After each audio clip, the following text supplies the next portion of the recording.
This is Aldous Huxley, a man haunted by a vision of hell on earth.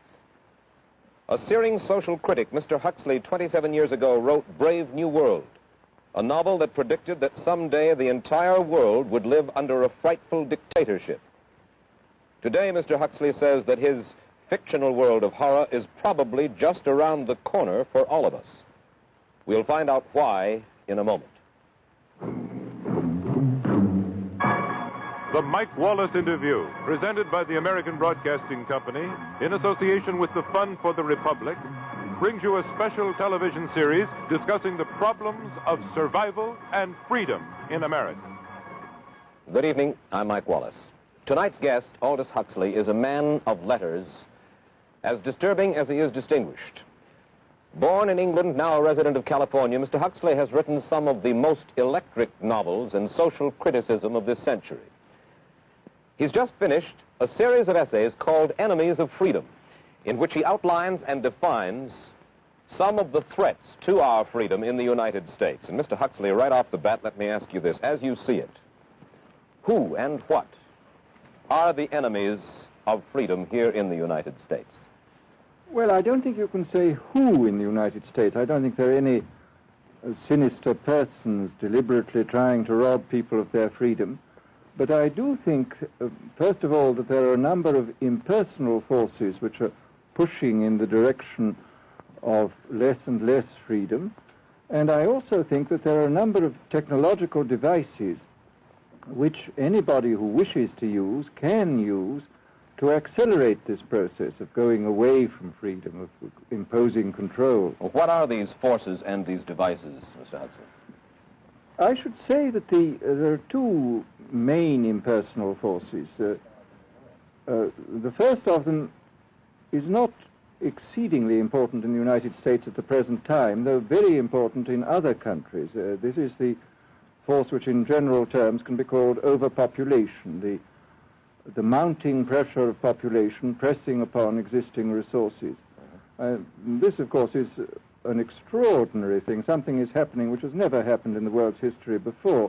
I mean, let's just take a simple fact that between the time of the birth of Christ and the landing of the Mayflower, the population of the Earth doubled. It rose from 250 million to probably 500 million.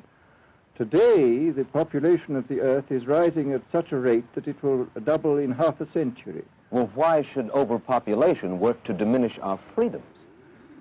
Well, in a number of ways. I mean, the experts in the field, like Harrison Brown, for example, pointed out that in the underdeveloped countries, actually the standard of living is at present falling, that people have less to eat and less goods per capita than they had 50 years ago.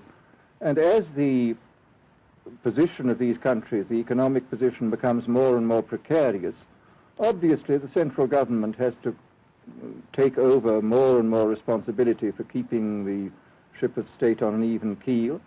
And then, of course, you're likely to get social unrest under such conditions, with, again, an intervention of the central government. So that I think one sees here a pattern which seems to be pushing very strongly towards a totalitarian regime. And unfortunately, as in all these underdeveloped countries, the only highly organized political party is the Communist Party, it looks rather as though they will be the heirs to this unfortunate process, that they will step into the position of power. Well, then, ironically enough, one of the greatest forces against communism in the world, the Catholic Church, according to your thesis, would seem to be pushing us directly into the hands of the communists because they are against birth control.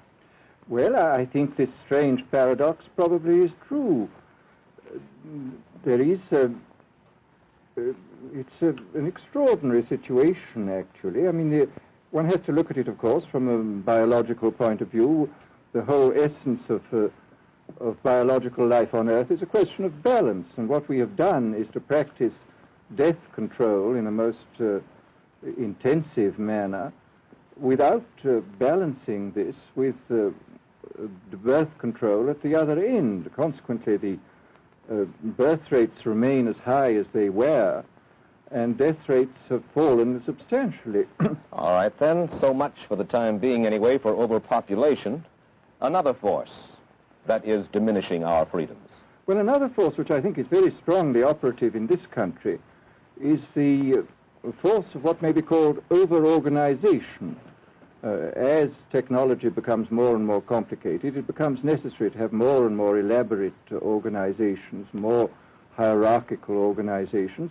And incidentally, the advance of technology has been accompanied by an advance in the science of organization. It's now possible to make organizations on a larger scale than was ever possible before.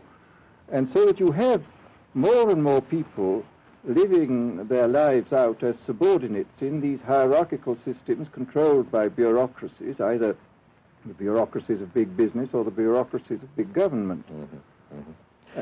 Now, the devices that you were talking about, are there specific devices or methods of communication which diminish our freedoms in addition to overpopulation and over-organization? Well, there are certainly devices which can be used in this way. I mean, let us take, after all, a piece of very recent and very painful history is the propaganda used by Hitler, which was incredibly effective. I mean, what were Hitler's methods? Hitler used terror on the one kind, brute force on the one hand, but he also used a very efficient form of propaganda, which he was using every modern device at that time. He didn't have TV, but he had the radio, which he used to the fullest extent, mm-hmm. and was able to impose his will on an immense mass of people. I mean, the Germans were a highly educated people. Well, we're aware of all this, but how do you equate Hitler's use of propaganda with the way that propaganda, if you will, is used, let us say, here in the United States? Are you suggesting that there is a parallel? Needless to say, it's not being used in this way now. But the point is, it seems to me, that there are methods at present available, methods superior in some respects to Hitler's methods, which could be used in a bad situation. I mean, what I feel very strongly is that we mustn't be caught by surprise by our own advancing technology. This has happened again and again in history. Technology has advanced, and this changes social conditions, and suddenly people have found themselves in a situation which they didn't foresee and doing all sorts of things they didn't really want to do. Well, now, what do you mean? Do you mean that we develop our television, but we don't know how to use it correctly? Is that the point that you're making? Well, at present, the television, I think, is being used quite harmlessly. It's being used, I think, I would feel it's being used too much to distract everybody all the time. But, I mean, imagine, which must be the situation in all communist countries, where the television, where it exists, is always saying the same thing the whole time, is always driving along. It's not creating a wide front of distraction. It's creating a one-pointed drumming in of a single idea all the time. It's obviously an immensely powerful instrument. Mm-hmm. So you're talking about the potential misuse of the instrument. Exactly. We have, after all technology is in itself morally neutral. These are just powers which can either be used well or ill. It's the same thing with atomic energy. We can either use it to blow ourselves up, or we can use it as a substitute for the coal and the oil, which are running out. You've even written about the use of drugs in this light. Well, now, this is a very interesting subject. I mean, in this book that you mentioned, this book of mine, Brave New World, I postulated a substance called soma, which was a very versatile drug. It would make people feel happy in small doses. It would make them see visions in medium doses, and it would send them to sleep in large doses. Well, I don't think such a drug exists now, nor do I think it will ever exist, but we do have drugs which will do some of these things, and I think it's quite on the cards that we may have drugs which will profoundly change our mental states without doing us any harm. I mean, this is the pharmacological revolution which has taken place, that we have now powerful mind-changing drugs which, physiologically speaking, are almost costless. I mean, they are not like opium or like cocaine, which do change the state of mind, but leave terrible results physiologically and morally. Mr. Huxley, in your new essays, you state that these various enemies of freedom are pushing us toward a real-life, brave new world, and you say that it's awaiting us just around the corner. First of all, can you detail for us what life in this brave new world which you fear so much, or what life might be like? Well, to start with, I think this kind of the dictatorship of the future, I think will be very unlike the dictatorships which we've been familiar with in the immediate past. I mean, take another book prophesying the future, which was a very remarkable book, George Orwell's 1984. Mm-hmm. Well, this book was written at the height of the Stalinist regime and just after the Hitler regime. And there he foresaw a dictatorship using entirely the methods of terror, the methods of physical violence. Now, I think what is going to happen in the future is the dictators will find, as the old saying goes, that you can do everything with bayonets except sit on them. That if you want to preserve your power indefinitely, you have to get the consent of the ruled. And this they will do partly by drugs, as I foresaw in Brave New World, partly by these new techniques of propaganda. They will do it by bypassing the sort of rational side of man and appealing to his subconscious and his deeper emotions and his physiology even, and so making him actually love his slavery. I mean, I think this is the danger, that actually people may be in some ways happy under the new regime, but they will be happy in a situation where they oughtn't to be happy. But let me ask you this. You're talking about a world that could take place within the confines of a totalitarian state. Let's become more immediate, more urgent about it. We believe, anyway, that we live in democracy here in the United States. Do you believe that this brave new world that you talk about could, let's say in the next quarter century, the next century, could come here to our shores? I think it could. I mean, that's why I feel it's so extremely important here and now to start thinking about these problems, not to let ourselves be taken by surprise by the new advances in technology. I mean, for example, in regard to the use of the drugs, we know there's enough evidence now for us to be able, on the basis of this evidence and using a certain amount of creative imagination, to foresee the kind of uses which could be made by people of bad will with these things, and to attempt to forestall this. And in the same way, I think with these other methods of propaganda, we can foresee and we can do a good deal to forestall. I mean, after all, the price of freedom is eternal vigilance. You write in Enemies of Freedom, you write specifically about the United States. You say this, writing about American political campaigns. You say, all that is needed is money and a candidate who can be coached to look sincere. Political principles and plans for specific action have come to lose most of their importance. The personality of the candidate, the way he is projected by the advertising experts, are the things that really matter. Well, this is... during the last campaign, there was a great deal of this kind of statement by the advertising managers of the campaign parties, this idea that the candidates had to be merchandised as though they were soap or toothpaste, and that you had to depend entirely on the personality. I mean, the personality is important, but there are certainly people with an extremely amiable personality, particularly on TV, who might not necessarily be very good in positions of political trust.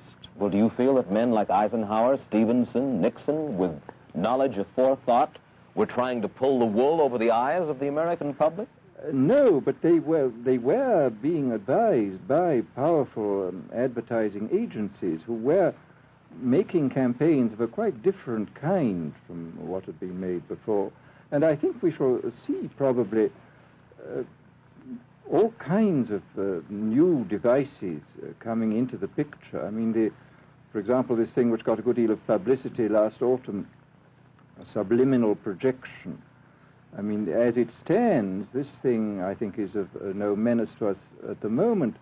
But I was talking the other day to one of the people who has done most experimental work in the psychological laboratory with this, were saying precisely this, that it is not at the moment a danger, but once you've established a principle that something works, you can be absolutely sure that the technology of it is going to improve steadily.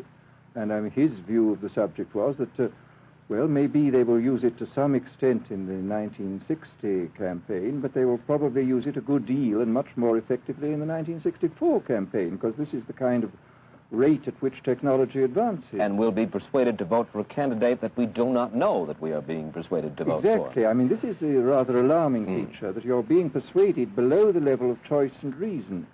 In regard to advertising, which you mentioned just a little ago, in your writing, particularly in Enemies of Freedom, you attack Madison Avenue, which controls most of our television and radio advertising, newspaper advertising, and so forth. Why do you consistently attack the advertising agency? Well, no, I think that advertisement plays a very necessary role, but the danger, it seems to me, in a democracy is this.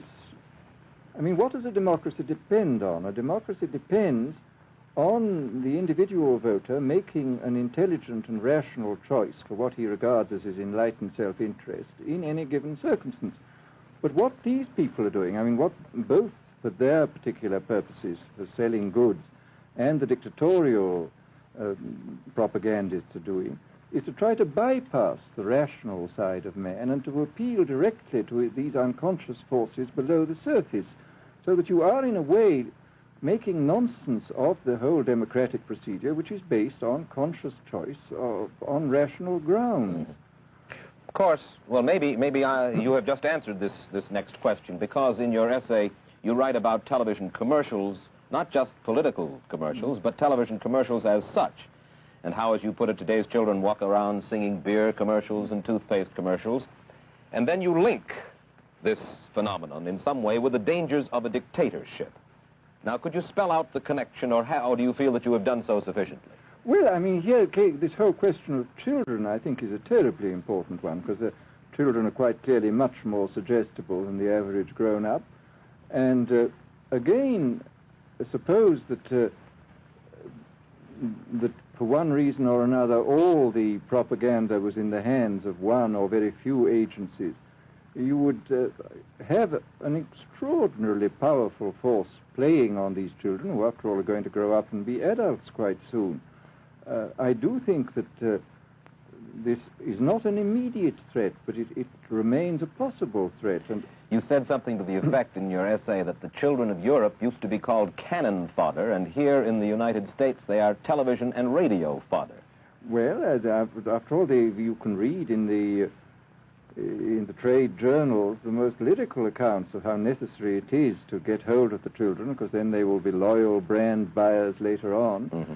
But, I mean, again, you just translate this into political terms. The dictator says they will be loyal ideology buyers when they're grown up. We hear so much about brainwashing as used by the communists. Do you see any brainwashing other than that which we've just been talking about that is used here in the United States? Other forms of brainwashing? Not in the form that has been used in China and in Russia, because this is essentially the application of propaganda methods, the most violent kind, to individuals. It's not a shotgun method like the advertising method. It's a way of getting hold of the person and playing both on his physiology and his psychology till he really breaks down, and then you can implant a new idea in his head. I mean, the descriptions of the methods are really blood-curdling when you read them, and not only the methods applied to political prisoners, but the methods applied, for example, to the training of the young communist administrators and missionaries. They receive an incredibly tough kind of training, which causes about 25% of them to break down or commit suicide, but produces 75% of completely one-pointed fanatics. The question, of course, that keeps coming back to my mind is this. Obviously, politics in themselves are not evil. Television is not in itself evil. Atomic energy is not evil. And yet you seem to fear that it will be used in an evil way. Why is it that the right people will not, in your estimation, use them? Why is it that the wrong people will use these various devices and for the wrong motives?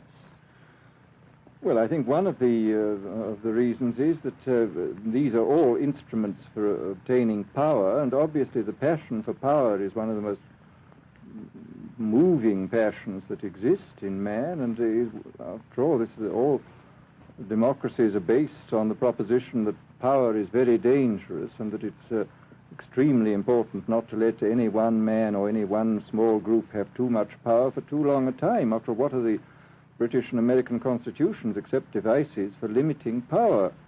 And all these new devices are extremely efficient instruments for the imposition of power by small groups over larger masses.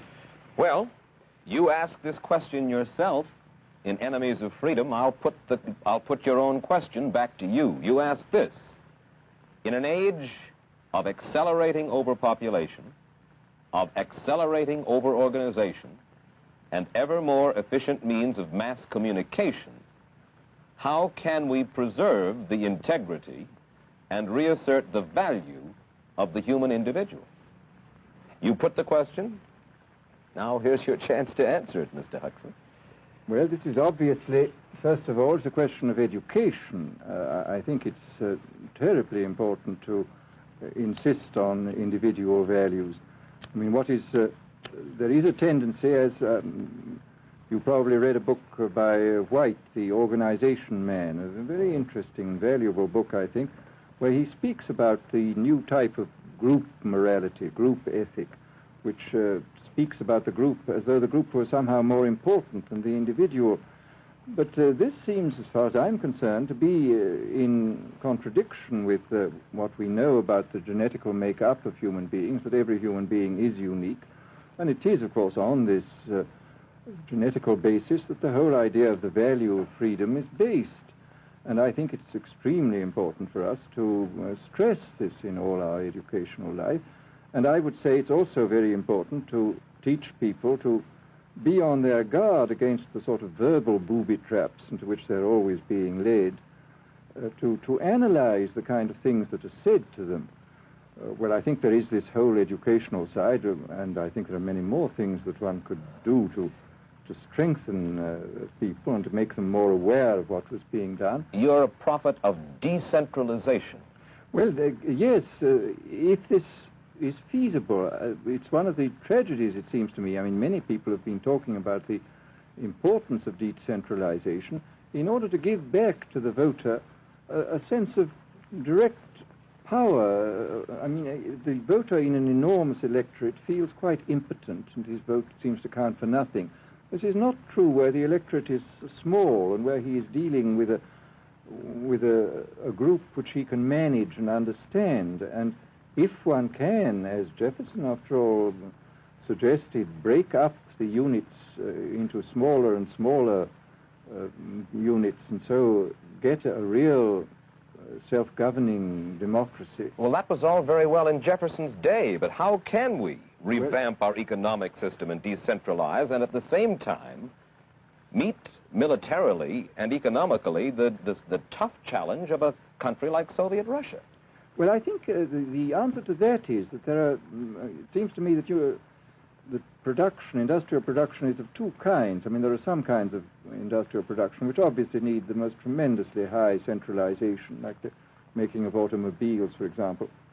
But there are many other kinds where you could decentralize quite easily and probably quite economically, and that you would then have this kind of decentralized life. After all, you begin to see it now if you travel through the South, this decentralized textile industry which is springing up there. Mr. Huxley, let me ask you this, quite seriously.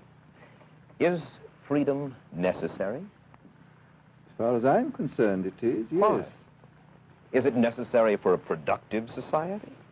Yes, I should say it is. I mean, a genuinely productive society. I mean, I think you could produce plenty of goods without much freedom, but I think the whole sort of creative life of man is ultimately impossible without a considerable measure of individual freedom, that initiative, creation, all these things which we value, and I think value properly, are impossible without a large measure of freedom. Well, Mr. Huxley, take a look again at the country which is in the stance of our opponent anyway it would seem to be there, Soviet Russia. It is strong and getting stronger economically, militarily. At the same time, it's developing its art forms pretty well. It seems not unnecessarily to squelch the creative urge among its people, and yet it is not a free society. It's not a free society, but here is something very interesting, that those members of the society, like the scientists who are doing the creative work, are given far more freedom than anybody else. I mean, it's a privileged aristocratic society in which, provided that they don't poke their noses into political affairs, these people are given a great deal of prestige, a considerable amount of freedom, and a lot of money. I mean, this is a very interesting fact about the new Soviet regime, and I think what we're going to see is a people on the whole with very little freedom, but with an oligarchy on top enjoying a considerable measure of freedom and a very high standard of living. And the people down below, the epsilons down below, enjoying very little. And you think that that kind of situation can long endure? I think it can certainly endure much longer than a situation in which everybody is kept down. Because, I mean, they can certainly get their technological and scientific results on such a basis. Well, the next time that I talk to you then, perhaps we should investigate further the possibility of the establishment of that kind of a society, where the drones work for the queen bees up above. Well, but yes, but I must say I still believe in democracy. If we can make the best of the creative activities of the people on top, plus those of the people on the bottom, so much the better. Mr. Huxley, I surely thank you for spending this half hour with us, and I wish you Godspeed, sir. Thank you. Aldous Huxley finds himself these days in a peculiar and disturbing position. A quarter of a century after prophesying an authoritarian state in which people were reduced to ciphers, he can point at Soviet Russia and say, "I told you so." The crucial question, as he sees it now, is whether the so-called free world is shortly going to give Mr. Huxley the further dubious satisfaction of saying the same thing about us. Stay tuned for a preview of next week's interview. Till then, Mike Wallace, good night.